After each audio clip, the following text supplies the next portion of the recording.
Vamos abrir a palavra de Deus em Lucas capítulo 16. Lucas capítulo 16. Lucas 16, 19 a 31. Ora, havia certo homem rico que se vestia de púrpura e de linho finíssimo e que todos os dias se regalava esplendidamente. Havia também certo mendigo chamado Lázaro, coberto de chagas, que jazia à porta daquele, e desejava alimentar-se das migalhas que caíam da mesa do rico. E até os cães vinham lamber-lhe as úlceras. Aconteceu morrer o mendigo e ser levado pelos anjos para o seio de Abraão. Morreu também o rico e foi sepultado. No inferno, estando em tormentos, levantou os olhos e viu ao longe Abraão e Lázaro no seu seio. Então, clamando, disse: Pai Abraão, tem misericórdia de mim, e manda Lázaro que molhe em água a ponta do dedo e me refresque a língua, porque estou atormentado nesta chama. Disse, porém, Abraão: Filho, lembra-te de que recebeste os teus bens em tua vida, e Lázaro igualmente os males. Agora, porém, aqui ele está consolado, tu em tormentos. E, além de tudo, está posto um grande abismo entre nós e vós, de sorte que os que querem passar daqui para vós outros não podem, nem os de lá passar para nós. Então replicou: Pai, eu te imploro que o mandes à minha casa paterna, porque tenho 5 irmãos, para que lhes dê testemunho, a fim de não virem também para este lugar de tormento. Respondeu Abraão: Eles têm Moisés e os profetas, ouçam-nos. Mas ele insistiu: Não, pai Abraão, se alguém dentre os mortos for ter com eles, arrepender-se-ão. Abraão, porém, lhe respondeu: Se não ouvem a Moisés e aos profetas, tampouco se deixarão persuadir, ainda que ressuscite alguém dentre os mortos. Vamos orar. Pai Santo, nós te agradecemos por tua palavra, te agradecemos porque ela arruma os nossos pensamentos, ela corrige, Pai, as nossas ideias, as nossas afirmações equivocadas, os nossos pensamentos que não estão corretos de acordo com a tua vontade, de acordo com a tua doutrina, e corrigindo os nossos pensamentos. A tua palavra, ela tem o poder para gerar em nosso coração as emoções santas, piedosas. Por isso nós pedimos que mais uma vez o Senhor ouça a nossa voz, fale ao nosso coração, corrija, Pai, as nossas ideias, os nossos pensamentos, de modo que os nossos pensamentos estejam cativos à tua vontade, ó Pai, e que, havendo uma renovação da nossa mente, nós possamos de fato ser transformados pelo Senhor nas coisas que fazemos, nas coisas que não fazemos, em nossas palavras, em nossas reações. Que a nossa vida, Pai, glorifique o teu nome, e sabemos que o início deste processo está na tua palavra, que não volta vazia, que é a tua palavra que nos transforma, é a tua palavra que tem este poder de mudar a nossa vida. Muda-nos, portanto, conserta a nossa vida, ó Pai, arruma-nos para que nós estejamos sempre no rumo da tua vontade. É o que nós pedimos humildemente e em nome de Jesus. Amém. Gostaria de pensar com os irmãos nesta manhã sobre 3 momentos diferentes na nossa vida. A nossa vida, o nosso curso, a nossa morte e a eternidade. Podemos dividir a nossa existência em vida, morte e eternidade. 3 fases diferentes, mas se você imaginar, cobre todo o curso da nossa existência: nascimento, morte e a vida eterna. A nossa questão é: será que é possível, através da análise da primeira fase da vida, nós sabermos como serão as outras fases, a morte e a vida eterna? No nosso texto, nós temos exatamente esses 3 estágios sendo demonstrados na vida de 2 homens, um homem rico e um homem extremamente pobre, chamado Lázaro. Em vida, este homem rico, verso 19, ele se vestia de púrpura. É a descrição que nós temos dele. Essa primeira descrição do homem rico aponta para a sua nobreza, para a sua riqueza, porque púrpura era a cor que os reis usavam. Daniel foi vestido de púrpura por Belsazar como prêmio por desvendar aquelas misteriosas escritas na parede. Mordecai foi honrado pelo rei Assuero com um manto de púrpura por ter salvo a sua vida. Então, púrpura, no começo da descrição deste homem, aponta para um homem extremamente rico, para um homem que se veste como os reis. Mas a descrição segue dizendo que ele se vestia de linho puríssimo, finíssimo. E linho finíssimo era uma roupa extremamente cara, própria dos reis. Davi, ele se veste de linho finíssimo, conforme registrado em 1 Crônicas 15, 27. Não havia roupa mais cara do que linho finíssimo. Então, a descrição deste homem é que ele era rico e, para os padrões da época, muito rico, não tinha necessidade nenhuma. Segue a descrição, dizendo que ele se regalava esplendidamente. Ele vivia com tudo que o mundo da sua época poderia oferecer. Ele aproveitava de tudo aquilo que era possível para um homem aproveitar na sua época, em termos de comida, de conforto, quais forem os seus prazeres. Era uma vida de fato de fartura, porque o texto diz que todos os dias ele se regalava esplendidamente. Não era uma vez por semana, nem uma vez por mês. Ele era tão rico que todos os dias ele tinha a sua mesa cheia, ele tinha tudo à sua disposição.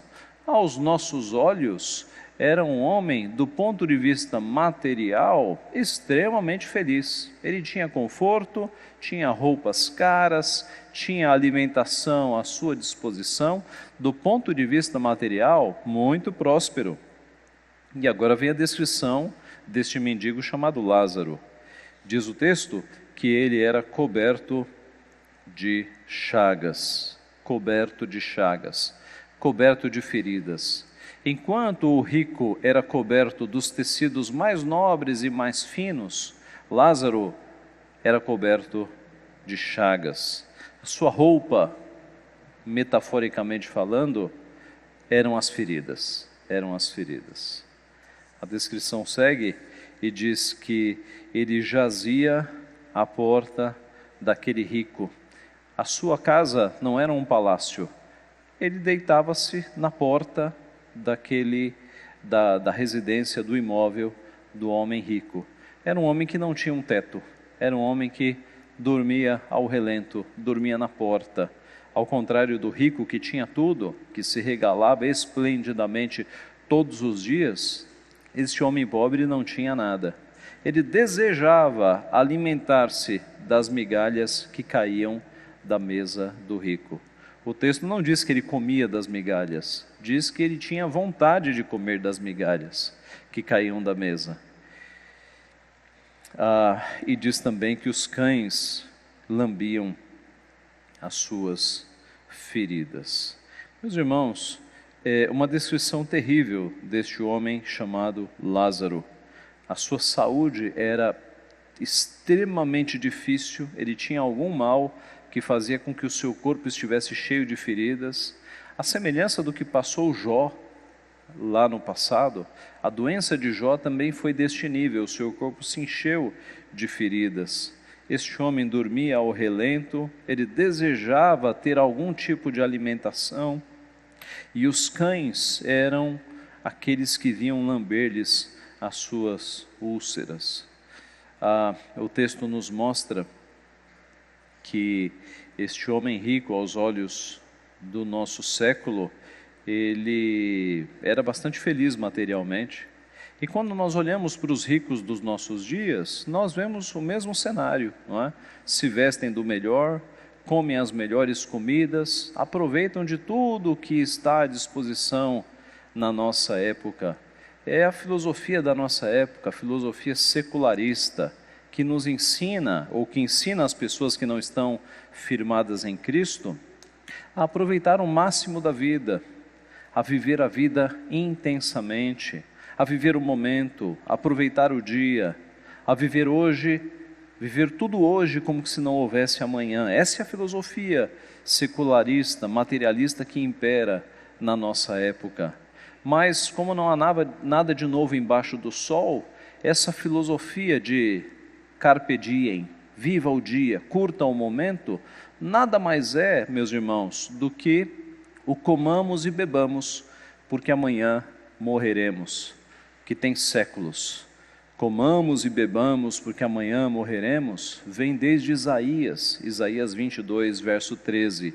E é a filosofia praticada nos nossos dias. A nossa geração tenta aproveitar o máximo dos prazeres deste dia, porque talvez amanhã não consiga. Não é difícil imaginar também a situação do mendigo. Quantos de nós já não vimos pessoas em igual situação? Basta dar uma volta no nosso bairro e na nossa cidade, para nós vermos pessoas sem casa, sem roupa, sem comida, pessoas doentes, pessoas à margem da sociedade, sem os cuidados públicos e sem os cuidados de ninguém. Pessoas desprezadas, consideradas pelo mundo sem valor nenhum, mas aos olhos de Deus têm seu valor. Porque mesmo pessoas que estejam nessa situação triste de vida, elas ainda refletem a imagem de Deus. E nós deveríamos cuidar dessas pessoas, porque ainda refletem a imagem do nosso Deus. Deus não pensa assim como o mundo pensa, como o mundo materialista, considerando essas pessoas um problema da sociedade. Deus não pensa assim. Nós lemos Mateus 25, de 31 a 40, quando nosso Senhor Jesus diz que os crentes serão julgados com base nos seus exercícios de misericórdia. Cristo nos dá a salvação e, como consequência, nós devemos exercer a misericórdia que Cristo sempre exerceu.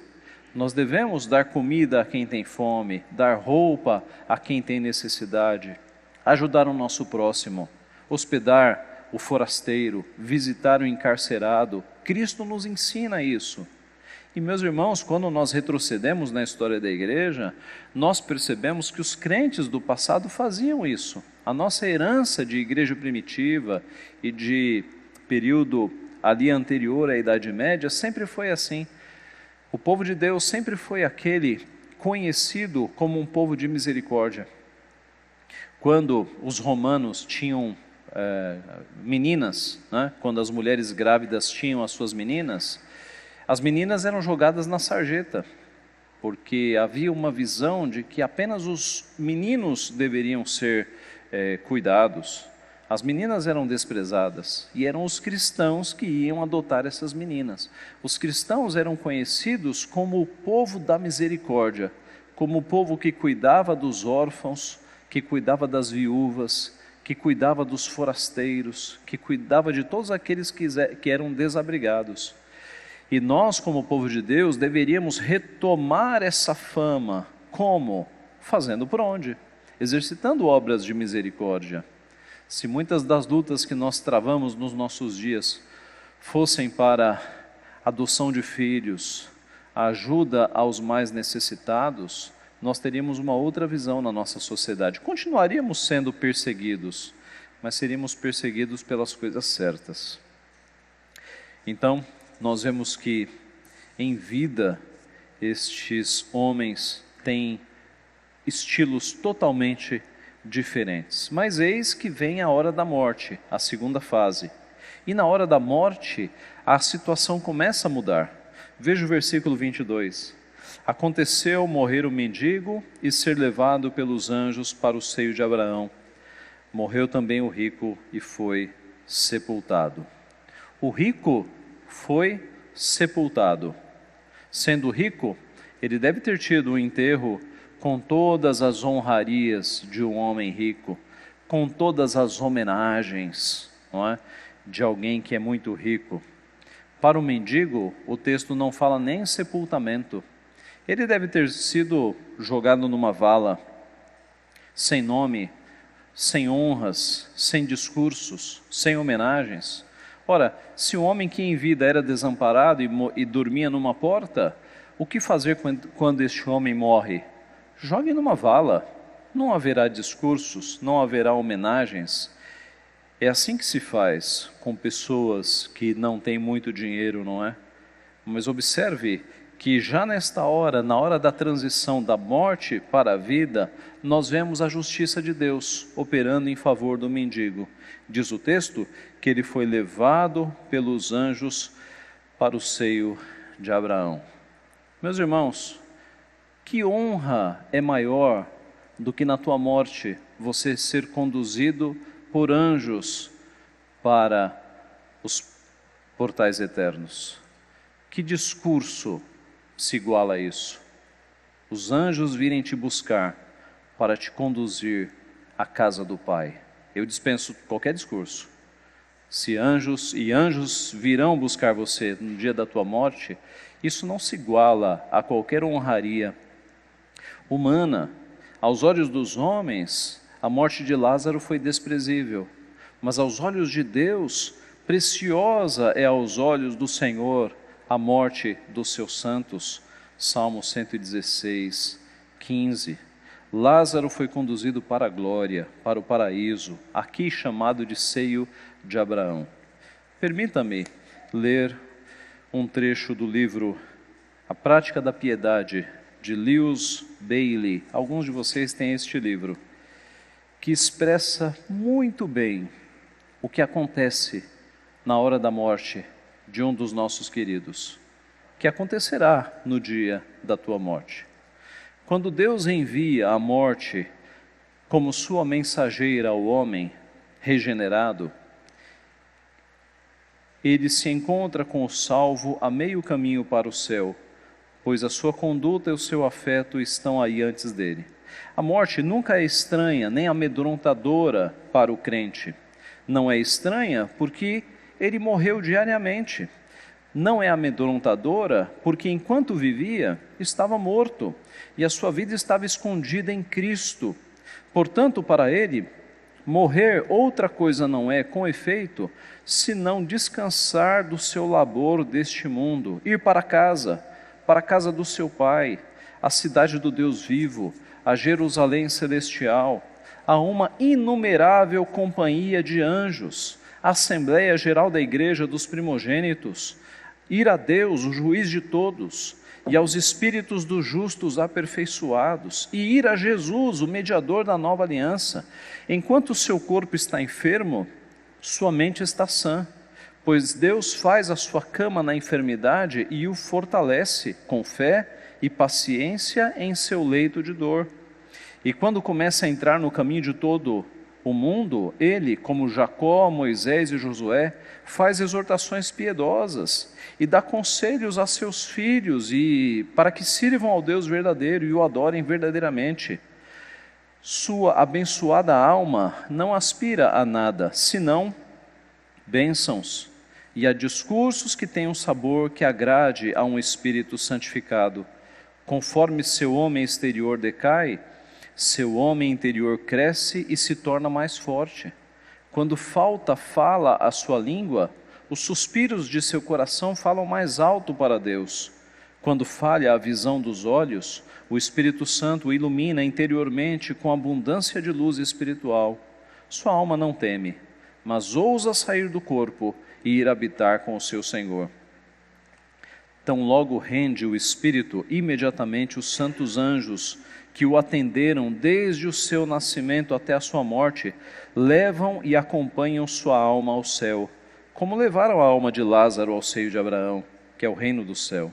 Assim que o regenerado entrega sua alma a Cristo, os santos anjos a tomam sob sua custódia e a levam imediatamente para o céu. E ali a apresentam a Cristo, onde ela é coroada com a coroa da justiça e da glória. Não que a tenha merecido por suas obras, mas que Deus prometeu por sua bondade. E todos aqueles que por amor, nesta vida, o serviram sem fingimento e procuraram sua glória, a terão. Oh, que gozo será para sua alma acostumada a só ver miséria e pecadores, contemplar agora a face do Deus da glória. Sim, ver Cristo dando as boas-vindas a você, tão logo você é apresentado a Ele pelos santos anjos, com a exclamação: bem-está, servo bom e fiel, entra no gozo do teu Senhor. E que alegria será contemplar milhares de querubins, serafins, anjos, tronos, domínios, principados, potestades, todos os santos patriarcas, sacerdotes, profetas, apóstolos, mártires, crentes professos e todas as almas dos seus amigos e dos seus pais, maridos, esposas, filhos e todos os demais santos de Deus que partiram antes de vocês, firmados na verdadeira fé em Cristo, de pé, diante do trono de Deus, gozando ventura e glória. Quanto mais a sua alma vai sentir-se arrebatada ao ver-se admitida pela graça a esta gloriosa companhia, ao contemplar a face bendita de Cristo e ao ouvir todos os tesouros da sua sabedoria divina. Meus irmãos, que bom é nós pensarmos nestas coisas, quando um dia nós fecharmos os nossos olhos neste mundo de miséria, de sofrimento, de problemas, de tempestades, de tribulações, e nós abrirmos os olhos na companhia de anjos e sermos levados para o nosso Redentor Jesus Cristo, como Lewis Bailey retratou tão nitidamente, nós nos encontrarmos com os nossos queridos que já partiram, nós nos encontrarmos com o nosso Redentor Jesus Cristo e com todos os santos irmãos nossos do passado que viveram nos caminhos do Senhor. Que consolo maravilhoso é esse, meus irmãos. Essa é a diferença da morte daqueles que servem ao Senhor Jesus e daqueles que não servem. O rico teve tantos bens nesta vida, morreu e foi sepultado. Lázaro, que sofreu tanto, mas que era fiel a Deus, que foi salvo aqui, ele tem a virada da sua história na sua morte. Assim, meus irmãos, nós sofremos um bocado nessa vida, mas a nossa bendita esperança não está nesta vida, está justamente quando nós formos promovidos aos portais eternos, quando os anjos nos levarem para o nosso Redentor Jesus Cristo. Aí, toda lágrima será enxugada dos olhos, toda tristeza ficará no passado, e nós estaremos em alegria perpétua, em alegria eterna, com aqueles que já estão com o nosso Redentor. A última cena desta parábola, então, retrata agora o rico em situação bem diferente do que no começo da parábola. O rico está no inferno, recebendo os atos, recebendo a justiça que os seus atos mereceram. E você vê aqui no versículo 23, então, que no inferno, estando em tormentos, levantou os olhos e viu ao longe Abraão e Lázaro no seu seio. Nós temos dois tipos de sofrimento aqui, nos versos 23 e 24. Verso 24, então clamando disse: Pai Abraão, tem misericórdia de mim, e manda Lázaro que molhe em água a ponta do dedo e me refresque a língua, porque estou atormentado nesta chama. Dois tipos de sofrimento. Primeiro, um sofrimento físico. O texto fala que ele estava no inferno. E Jesus Cristo é quem mais fala sobre o inferno na Bíblia. E as descrições que Jesus faz do inferno são terríveis. O inferno é comparado a um fogo que não acaba nunca. O inferno é comparado a um local de vermes, que os vermes, eles estão a comer a carne das pessoas que estão lá. Um local onde o verme não morre e o fogo não se apaga. Note, meus irmãos, não dá para afirmar com certeza que o inferno é um local de fogo, fogo literal, porque a Bíblia tem muitos símbolos. Mas, se for de fogo literal, será menos pior do que se for de fogo simbólico. Porque o símbolo é sempre mais fraco que a realidade, sempre. Vamos para o céu. A descrição do céu em Apocalipse é um local com ruas de ouro, com portas, com pedras preciosas. E Apocalipse é um livro simbólico. não significa que de fato haverá ruas de ouro lá, porque é um livro simbólico e o símbolo é sempre mais fraco que a realidade. O símbolo é usado porque faltam palavras para expressar a realidade.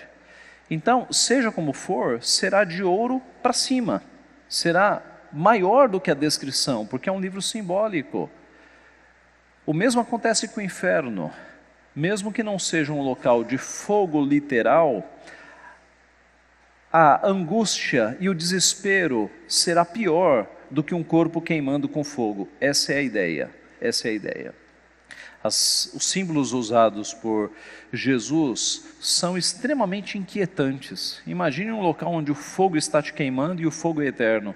Imagine um local onde o verme não morre e o verme está comendo as carnes. São símbolos de sofrimento extremamente inquietantes. Mesmo que o indivíduo chegue no inferno e encontre ali uma cidade sem fogo e sem vermes, a angústia da falta da presença de Deus e da falta da sua mão, da sua graça comum e da sua mão abrandadora, como existe hoje nos nossos dias, será tão terrível que será pior do que um corpo queimando. Será pior do que um corpo sendo comido por vermes. Essa é a ideia. Então não nos prendamos aos símbolos, porque os símbolos são mais fracos. É pior, o inferno é pior do que é declarado aqui. E o céu é melhor, porque as figuras de ouro e de pedras preciosas fazem muito sentido nos nossos dias, não são coisas muito caras. Mas na eternidade, para que a gente vai precisar de ouro? A ideia é que será daí para cima. Serão coisas muito mais preciosas do que qualquer metal.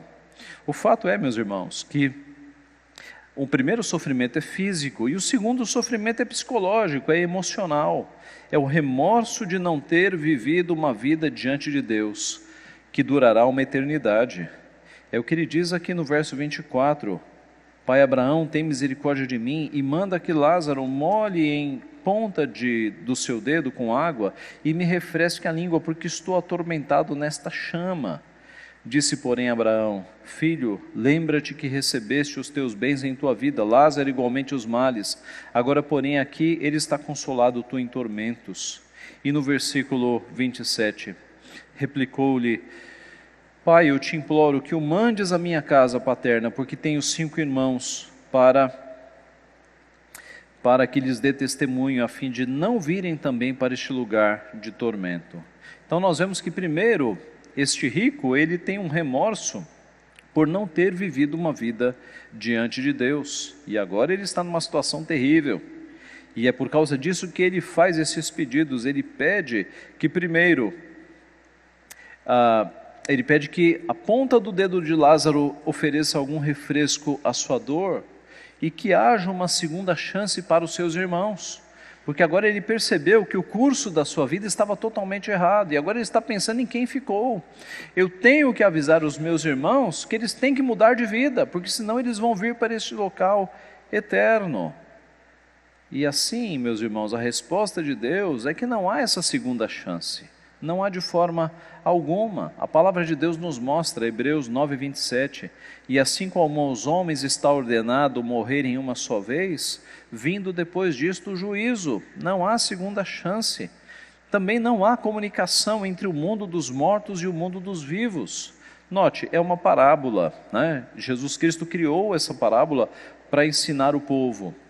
Não há essa comunicação. Na parábola, alguém do inferno está vendo o céu. É uma parábola, né? Na parábola a gente não fica aplicando os detalhes da parábola, mas o fato é que não há comunicação entre o mundo dos mortos e o mundo dos vivos. Deus não fala através de espíritos. Esse foi o pedido do rico. Manda que alguém vá até a terra, né? Qual foi o pedido aqui? Verso 27.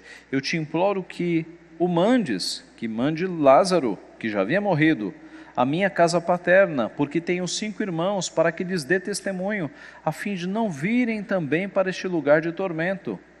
E qual é a resposta de Deus? Eles têm Moisés e os profetas, ouçam-nos. A réplica: não, pai Abraão, se alguém dentre os mortos for ter com eles, arrepender-se-ão.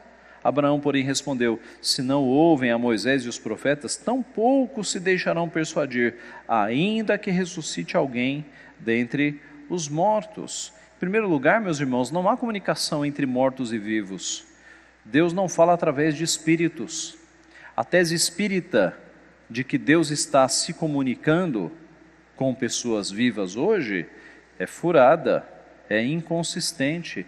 Pela Bíblia, você não tem comunicação de mortos com vivos. Mas, pastor, o que acontece nos terreiros de Umbanda, nas mesas kardexistas? O que acontece? Espíritos enganadores.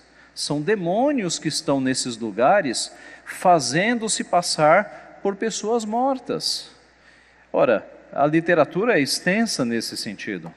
O que dizer das manifestações de Dr. Fritz no curso da história? Demônios falando alemão e fazendo curas com pontas de faca, com tesouras, curas mediúnicas. São demônios, meus irmãos. Os demônios estão aí na Terra há pelo menos 10.000 anos, aprendendo medicina, aprendendo idiomas. Eles têm conhecimento de 10.000 anos. Então, eles observam pessoas e se fazem passar por essas pessoas quando as pessoas morrem. E as casas de espiritismo são muito hábeis. Quando morre alguém, quando morre uma criança, um adolescente, sempre tem um espírita dizendo: vá lá, a minha religião, que o teu filho ou a tua filha pode falar com você por meio do espiritismo. E são demônios, são espíritos enganadores, porque a Bíblia deixa muito bem claro que não há comunicação entre o reino dos mortos e o reino dos vivos. Jesus está ensinando isso nessa parábola. Não há comunicação. E a palavra de Deus aqui mostra qual é a única comunicação entre o além e o vivo e o mundo dos vivos. É a palavra. Veja o que é dito aqui no verso 29. Eles têm Moisés e os profetas. Ora, Moisés estava vivo? Os profetas estavam vivos? Não. Isso aqui é uma forma de dizer muito comum nas Escrituras, de que eles têm a Bíblia. Moisés, o Pentateuco. Os profetas, o restante. Moisés e os profetas representam o Antigo Testamento. Então, a palavra é: eles têm a Escritura, eles têm a palavra. O pecado aqui do rico foi que ele nunca deu importância à palavra, e por isso ele foi parar no inferno. E eis a aplicação para os nossos dias: pessoas que não atentam à palavra vão parar no inferno, porque a palavra de Deus é aquela que nos conduz à salvação, é aquela que nos conduz a Cristo, a única forma de salvação. Pessoas que desprezam a palavra estão desprezando a Deus, estão desprezando o único caminho para a salvação, que é Jesus Cristo, que é revelado justamente na palavra. A parábola, meus irmãos, termina de forma abrupta, porque Jesus já havia passado a mensagem aos seus ouvintes. Ele reafirma que aqueles que se exaltam serão humilhados e aqueles que se humilham serão exaltados. Esse é o contexto da parábola, para mostrar que Lázaro foi tão humilhado na sua vida, mas porque seguia a Deus, houve o momento da virada e da exaltação. E aqueles que nesta geração são tão exaltados, têm tantas posses, têm tantos bens, têm tanto conforto, longe de Deus, na morte eles serão humilhados. E não apenas humilhados, eles serão atormentados pelos séculos dos séculos, nesta figura terrível que é o inferno. Jesus nos mostra que a verdadeira felicidade não está nos prazeres deste mundo, mas está em viver uma vida diante de Deus. Os teus 60, 70, 80, talvez 90 anos de sofrimento nesta vida não se comparam com a glória que você terá depois da tua morte, com uma eternidade ao lado do nosso Deus, uma eternidade na presença e na companhia de Jesus Cristo e daqueles que estão na glória. É incomparável, meus irmãos. 80 anos com milhões de anos. Então nós devemos fazer destes 80 anos um tributo de consagração ao nosso Deus. Nós devemos de fato caminhar nos caminhos do Senhor, consagrando a nossa vida ao Senhor, Porque no dia da morte, a história vira, a história muda totalmente. E aqueles que sofreram em Cristo serão exaltados. Aqueles que serviram o Deus dinheiro, o Deus materialista, e tiveram muitas alegrias neste mundo, estes passarão por uma eternidade longe de Deus, em sofrimentos terríveis. Então, concluindo, será que o modo como vivemos a primeira fase da nossa vida determina as outras duas? Com certeza sim. Determina a nossa morte, porque na morte nós seremos conduzidos por anjos para a glória de Deus Pai. E na nossa eternidade nós estaremos para sempre com o Senhor e na companhia dos nossos queridos que já estão lá com Ele. Que Deus nos abençoe então, meus irmãos. Que nesta vida nós sejamos fiéis ao Pai. Nós suportemos os sofrimentos desta vida. Porque, como disse Paulo, a nossa leve e momentânea tribulação produz eterno peso de glória acima de toda comparação. Que Deus nos abençoe. Amém.